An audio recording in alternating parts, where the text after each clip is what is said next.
Student, आज का topic देखिए factors determining dividend policy. The payment of dividend involves some legal as well financial considerations. It is difficult to determine a greater dividend policy which can be followed by different firms at different times because the dividend decision has to take in considering the special circumstances of an individual case. The following are the important factors which determine the dividend policy of a firm. Number one is legal restrictions. It means legal provision relating to dividend as laid down in section 93, 205, 205A and 207 of the Companies Act 1956 are significant because they lay down a framework within which dividend policy is formulated. These provisions require that dividend can be paid only out of current profit or past dividend in pursuance of a guarantee given by the government. Number two is magnitude and trend of earning. The amount and trend of earning is an important aspect of dividend policy. It is rather the starting point of the dividend policy, as dividend can be paid only out of present or past profit. Earning of a company fix the upper limit of dividends. The dividends should generally be paid out of current year earning only as the retained earning of the previous year become more or less a part of permanent investment in the business to earn current profit. Number three, desire and type of shareholders. Although it means legally the discretion as to whether to declare dividend or not has been left with the board of directors. The directors should give importance to the desire of shareholder in the declaration of dividend as they are the representative of shareholders. Desire of shareholders for dividends depend upon their economic status.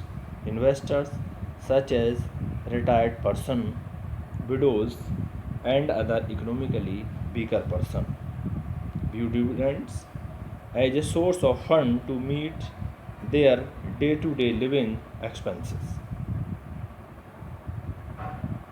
To benefit such investor, the companies should pay regular dividends.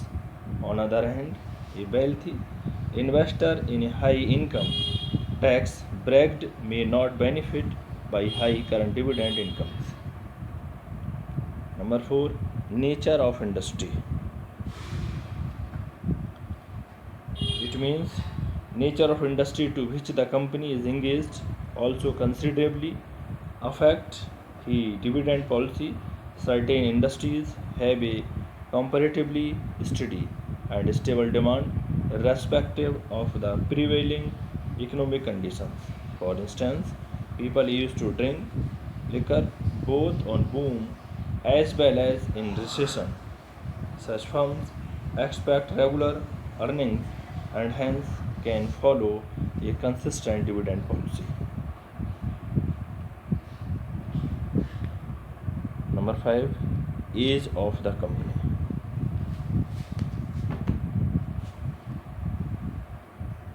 It means the age of the company also influence the dividend decision of a company. a newly established concern has to limit payment of dividend and retain substantial part of earning for financing its future growth and development, while older companies which have established sufficient reserve can afford to pay liberal dividend. Number 6. Future financial requirement. It is not only the desires of the shareholders but also future financial requirement of the company that have to be taken into consideration while making a dividend decision. The management of a concern has to reconcile the conflicting investors of shareholder and those of the company financial need. If a company has highly profitable investment opportunity, it can be convince the shareholders of need for limitation of dividend increase the future earning as establish its financial position.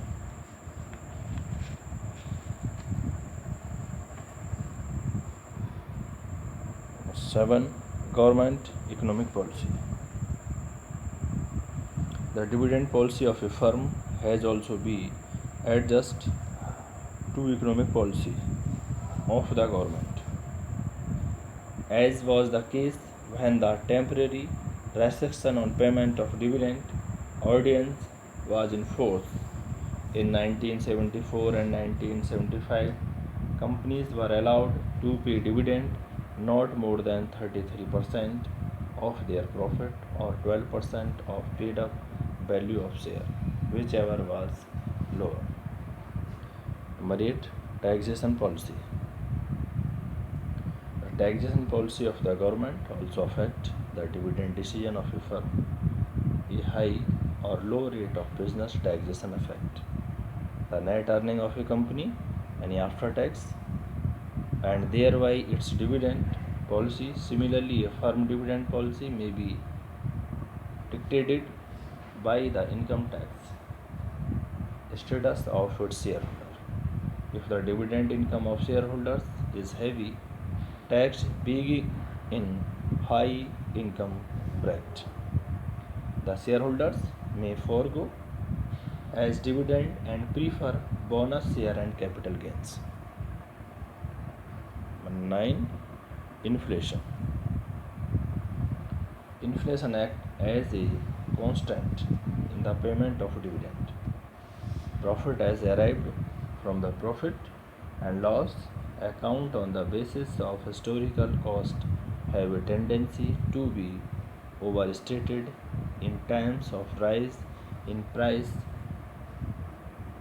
due to overvaluation of stock in trade and writing of depreciation on fixed asset at lower rates. As a result, when price rise, funds generated by depreciation would not be adequate to replace fixed asset, and hence to maintain the same asset and capital intact, substantial part of the earning would be retained.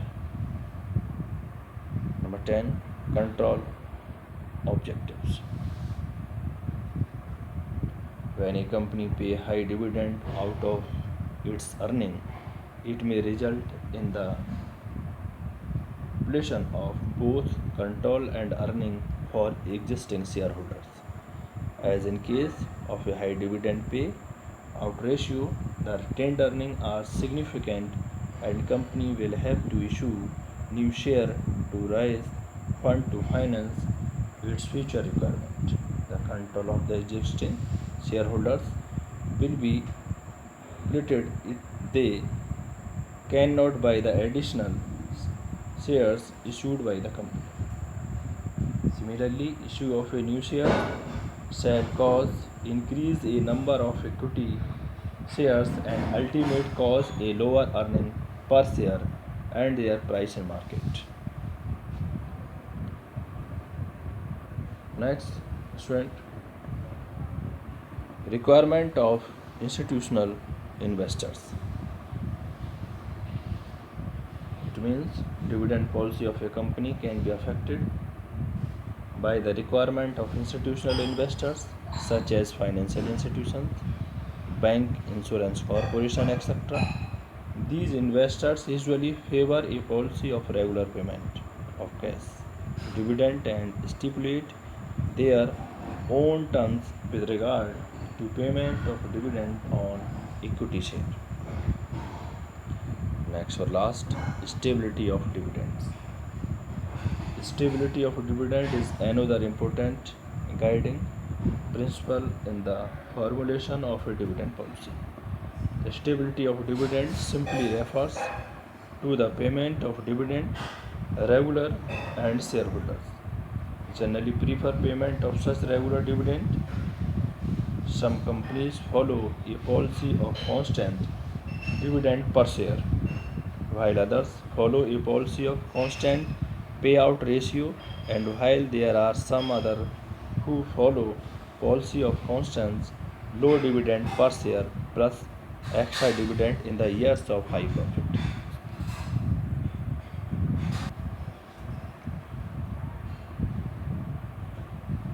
A policy of constant dividend per share is most suitable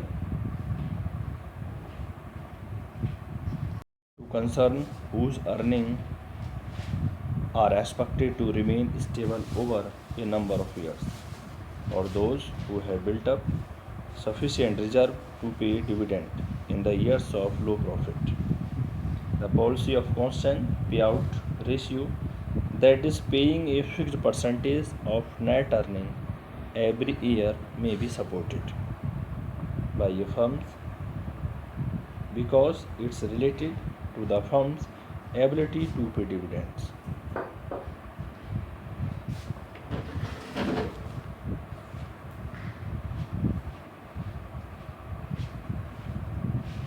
The policy of constant low dividend per share plus some extra dividend in a year of high profit is suitable to the firms having fluctuating earning from year to year.